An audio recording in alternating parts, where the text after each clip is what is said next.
Hello everyone, मैं अभिषेक कुमार और आप देख रहे हैं समृद्धि आईएएस का यूट्यूब चैनल।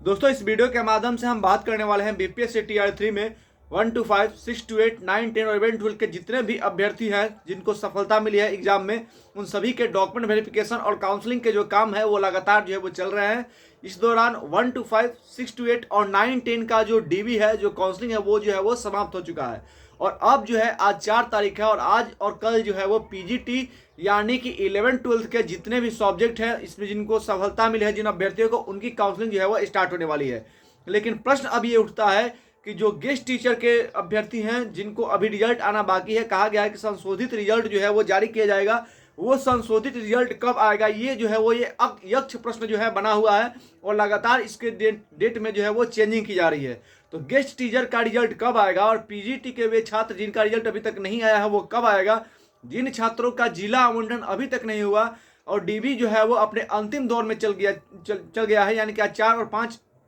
तारीख जो है वो कल हो जाएगा, यानी कि डीबी का जो डेट है वो अपने अंतिम दौर में जो है वो चला गया है। लेकिन अभी तक जिन छात्रों का जिला आवंटन नहीं हुआ है, उन छात्रों का जिला आवंटन नहीं हुआ, उनका डीबी कब आएगा, ऑफिशियल इस पर कोई अपडेट जो है वो अब तक नहीं आया है। तो कब तक इन छात्रों का जिला आवंटन होगा, इसको लेकर के शिक्षा आयोग और बीपीएससी को क्या करना चाहिए, सरकार को क्यों, सरकार जो है वो इसको लेकर कोई कदम क्यों नहीं उठा रही है, हर एक पॉइंट पर दोस्तों हम बात करने वाले हैं। साथ ही सप्लीमेंट्री रिजल्ट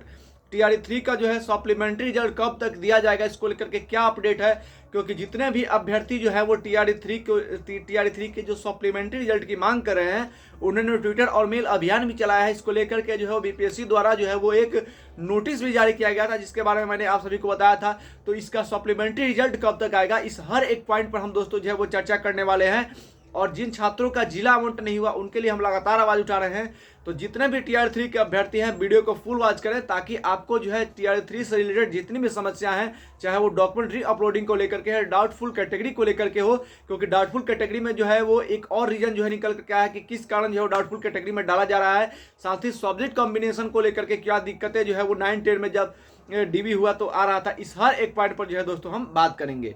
तो जितने भी अभ्यर्थी वीडियो को देख रहे हैं, वीडियो को फुल वॉच करें ताकि आपकी सारी समस्याएं जो है वो दूर हो जाए। सबसे पहले हम बात करते हैं डाउटफुल कैटेगरी को लेकर के। दोस्तों, जितने 1 to 5 हो, चाहे 6 to 8 हो, चाहे 9-10 हो, ये तीनों में अगर आपको 1 to 5 का देखेंगे डीबी, 6 to 8 का देखेंगे, 9-10 देखेंगे, तो सबसे ज्यादा कठिनाई जो है आपका 1 to 5 के अभ्यर्थी को देखने को मिला। कारण ये था कि जब 1 to 5 का 21 तारीख से स्टार्ट हुआ डीबी, उस समय तक जो है वो सभी जिलों को बेहतर दिशा निर्देश जो है वो प्राप्त नहीं हुए थे, इसलिए थोड़ी सी भी कहीं मिसिंग होती रही थी डॉक्यूमेंट, या फिर कहीं पर कोई गड़बड़ी होती थी, चाहे वो बायोमेट्रिक का हो, चाहे वो आधार से रिलेटेड आपका मोबाइल नंबर को लेकर के हो, तो उसको जो है वो डाउटफुल कैटेगरी में डाल दिया जाता था। लेकिन जैसे ही दिशा निर्देश प्राप्त हुआ तो 6 to 8 का जब काउंसलिंग स्टार्ट हुआ, वहां से जो है वो चीजें बदलने लगी और अब जो है वो बेहतर डीबी हो रही है। इसलिए पीजीटी के जो छात्र हैं जिनका जिला आवंटन हो गया है, जो डीबी के लिए जा रहे हैं, आज जाएंगे कल जाएंगे, उनके लिए अच्छी खबर है कि आप जो है अपना डॉक्यूमेंट जो वाटर मार्क लगा हुआ है वो लेकर के जाए, आपको डीबी में कोई परेशानी नहीं होगी। लेकिन डाउटफुल कैटेगरी का एक और रीजन जो है वो निकल के आया, आधार में बदलाव, कि कुछ ऐसे छात्र हैं जो आधार में जो है वो बदलाव कर लिए हैं। फॉर्म भरा था तब कुछ आधार था और बाद में एड्रेस का हो या फिर नाम में कुछ मिसिंग था, तो उन्होंने आधार में बदलाव कर लिया। तो इसको लेकर के जो है वो एक लेटर निकला था पहले, जिसमें आप देखे थे कि जब टीआर 2 में कुछ डीबी के दौरान आधार चेंजिंग की वजह से कुछ फर्जी लोग पकड़े गए थे, तो उसके बाद बिहार सरकार ने बताया था कि 6 महीने पहले, यानी कि जब आपका डीबी होगा तो जो आपका आधार है उसके 6 महीने के पहले का जो है वो हिस्ट्री जो है वो खंगाला जाएगा, उसके बाद जो है वो आपकी डीबी ली जाएगी। इस दौरान देखा यह गया कि कुछ एक छात्र ऐसे मिले जिनका डीबी में जो है वो 6 महीने से पहले ही बदलाव किया जा चुका है, इस कारण जो है उनको डीबी से बाहर किया गया। तो अगर किसी के आधार में इस तरह की चीजें हैं तो आप उस आधार को लेकर ना जाए, जो पहले का आधार है वही लेकर के जाए, और अपडेविट अगर कुछ है तो आप फर्स्ट क्लास मजिस्ट्रेट का अपडेविट लेकर के जाए, आप जो है वो आपको कोई दिक्कत का सामना नहीं करना पड़ेगा। साथ ही जिनको डाउटफुल कैटेगरी में डाल दिया गया है, उन छात्रों के लिए कहना है कि आप जो है वो बिल्कुल ना डरे, और जैसे ही 5 तारीख खत्म होगा उसके बाद जो है वो डॉक्यूमेंट री अपलोडिंग का मौका मिलेगा। जिन जिन छात्रों ने गलत डॉक्यूमेंट अपलोड किया था, उनके लिए 5 तारीख के बाद जो है वो ऑफिस पोर्टल खुलेगा और फिर से डॉक्यूमेंट अपलोड करने का मौका मिलेगा। जब आप डॉक्यूमेंट अपलोड कर लेंगे फिर एक डेट निकलेगा और जो है वो डीबी होगी। जिन छात्रों को डाउटफुल कैटेगरी में डाला गया है या फिर जिनका गलत डॉक्यूमेंट अपलोड हो गया, उनका फिर से जो है वो डीबी होगा। और उसके बाद जो है डीबी के बाद आपका जो है वो ट्रेनिंग और नियुक्ति के लिए जो है आपको भेजा जाएगा। उसके बाद सबसे जो जो अभ्यर्थी जिनका जिला आवंटन नहीं है और पीजीटी के जो अभ्यर्थी हैं जिनका अब तक जिला आवंटन नहीं हुआ या फिर और भी जिनका डीबी हो गया है, उसमें भी कुछ ऐसे छात्र थे जिनका जिला आवंटन नहीं हुआ है, यानी कक्षा की मैं बात कर रहा हूं, तो उन छात्रों का भी जिला आवंटन कब होगा, इसको लेकर के मैं कल से क्या मैं कई दिन से बोल रहा हूं सरकार को, शिक्षा विभाग को और आयोग को, इसमें से एक ऑफिशियल लेटर निकालें कि जिन छात्रों का जिला आवंटन नहीं हुआ है उनका डीवी इस डेट को होगा और उनका जिला आवंटन इस डेट को होगा। ऐसा सरकार और आयोग जो है वो जल्द से जल्द सरकार को करना चाहिए, आयोग को करना चाहिए, ताकि जो छात्र हैं जिनका जिला आवंटन नहीं हुआ उनको भी पता चले कि उनका डीबी कब होगा। क्योंकि अगर ऐसा नहीं होगा तो छात्र जो है वो आंदोलन के लिए आ जाएंगे। कारण यह है कि उन्होंने परीक्षा पास किया है और परीक्षा करने के बाद भी उनको जिला आवंटन अभी तक नहीं किया गया, जबकि डीबी की प्रक्रिया जो है वो लगातार हो रही है। तो इसको लेकर के आयोग को, शिक्षा विभाग को या फिर सरकार को जल्द से जल्द एक नोटिस निकाले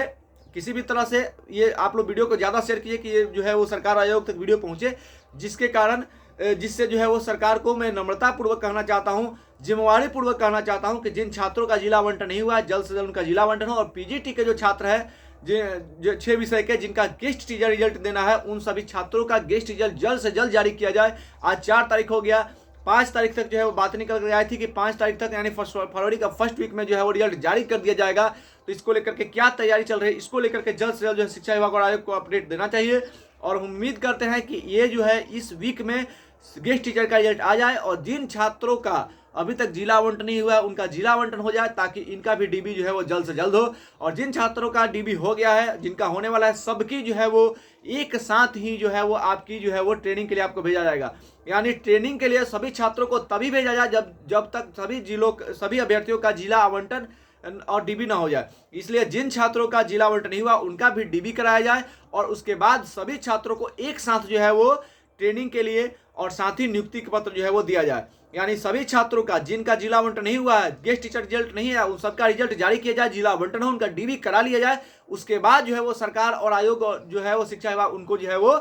अपने ट्रेनिंग के लिए भेजे। यानी सरकार से आयोग से और शिक्षा विभाग से मैं कहना चाहता हूं कि सबका गेस्ट टीचर वाले का, पीजीटी का, टीजीटी का, पीआरटी का, सबको एक साथ ट्रेनिंग के लिए भेजिए। और उससे पहले सबका डीबी जो है वो करा लीजिए, जिनका जिला आवंटन उनका भी करा लीजिए। उसके बाद ही ट्रेनिंग के लिए भेजिए और नियुक्ति पत्र जो है वो उनको दीजिए। तो आप